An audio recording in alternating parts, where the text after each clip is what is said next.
আজ হচ্ছে 8ই আগস্ট। সারা রাজ্য জুড়ে অনুষ্ঠিত হচ্ছে ত্রিস্তর পঞ্চায়েত নির্বাচন।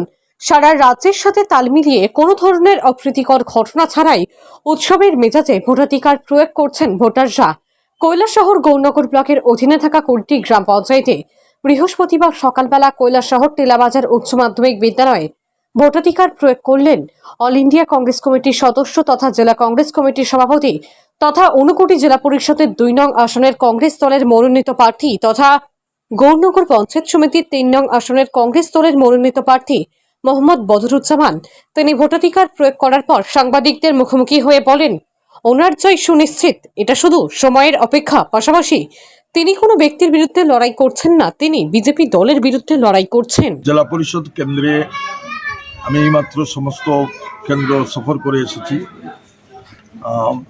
ভারতীয় জনতা পার্টির কিছু দুষ্কৃতকারীরা খুব চেষ্টা করেছিল গতকাল রাত্র থেকে যে ভোটাররা যাতে ভোট কেন্দ্রে আসতে না পারে, পোলিং স্টেশনে যাতে পুলিং এজেন্টরা ঢুকতে না পারে, তার জন্য আপ্রাণ চেষ্টা ওনারা করেছিলেন। যদিও গতকাল রাত্রে মন্ডল সভাপতিকে শুনেছি যে রাঙ্গাউটি থেকে এলাকার জনগণ খুব ওখান থেকে তাড়িয়ে দিয়েছেন এবং আরও ভারতীয় জনতা পার্টির বেশ কিছু নেতা বিভিন্ন এলাকায় ঘুরতে গিয়েছিলেন। ওনাদের উপরে এলাকায় তরফ থেকে প্রচণ্ডভাবে চিৎকার চেঁচামেচি হয়েছে, যার কারণে ওরা এখান থেকে পালিয়ে শহরে যেতে হয়েছে। আজকে আমি এই সফর করে দেখলাম যে ভোটাররা কিন্তু পুলিশি নিরাপত্তায় সবই ভোট কেন্দ্রে আসতে পেরেছে, বিশেষ করে ইরানিতে। ইরানি আছে ওরা পশ্চিমে জগতের সব এলাকায়।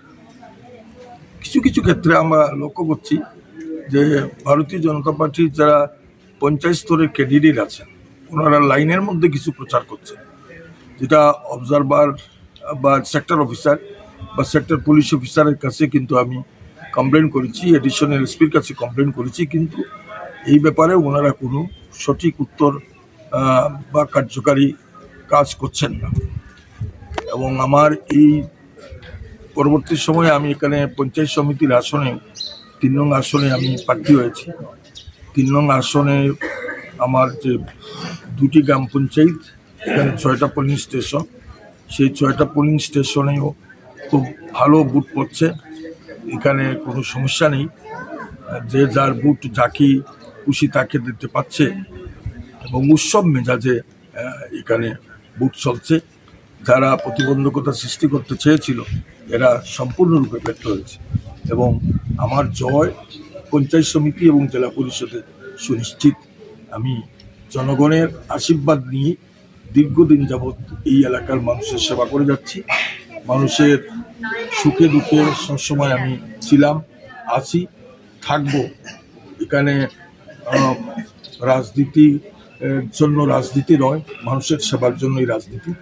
আর এখানে কারোর বিরুদ্ধে আমি প্রতিদ্বন্দ্বিতা করছি না, আমি প্রতিদ্বন্দ্বিতা করছি ভারতীয় জনতা পার্টির বিরুদ্ধে। আপনি নিরাপত্তা বাহিনীর সভাপতি, তো জেলার সার্বিক নিরাপত্তা ব্যবস্থা নিয়ে আপনি কি বলবেন? চন্ডীপুর এলাকায় থেকে কিছু খবর এসেছে যে পোলিং স্টেশনগুলোতে আমাদের এজেন্টকে ঢুকতে দেওয়া হচ্ছে না, ফটিকরাও ঠিক সেইভাবে, এবং পুরো তথ্যটা না আসা পর্যন্ত আমি সঠিকভাবে আপনাদের কাছে ব্রিফ করতে পারছি। আপনার এবং আপনার দলের জয় সম্পর্কে কতটুকু নিশ্চিত? গৌরনগর পঞ্চায়েত সমিতি এবার কংগ্রেস এবং ইন্ডিয়া জোট দখল করবে।